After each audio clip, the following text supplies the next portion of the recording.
I'm Trix, and this is Manga 101. This time we're talking about pencils. If you ask 10 artists, you'll get 10 answers on what their favourite type of pencil to sketch with is. This, in the manga industry, is also a thing, and if you would ask 10 manga people, what do they use to sketch with, the answers would be all different. Sure, you might get someone who would say pen or pencil, but what type of pen? What type of pencil?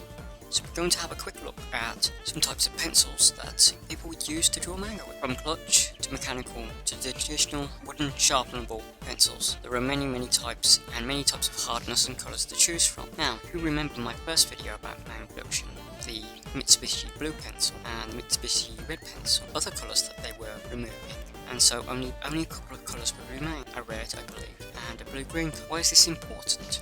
What does it matter that a company stops making these pencils?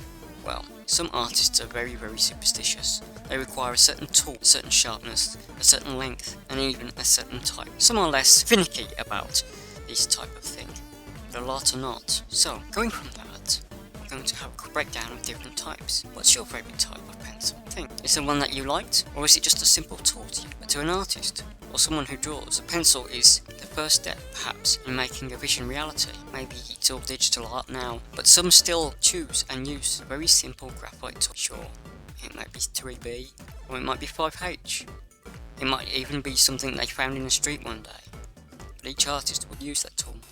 Very different. Grip, how hard they push on paper, and what they do with it is all very different.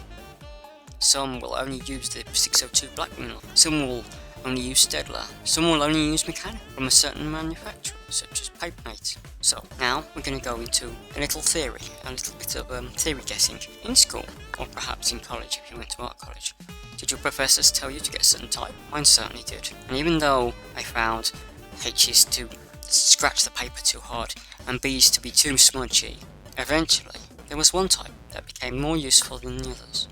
Some people will only use HB, but I find those a little bit too hard, and so I'm probably one of the 2B crowd. It doesn't really matter for an amateur like me. A proper artist who would spend hours and hours drawing a manga in sketch form would be really stuck without this simple tool. Anyway, that's all for manga this week. Was it interesting? Was it not? Please let me know in the comments. Thank you for your time, and bye bye.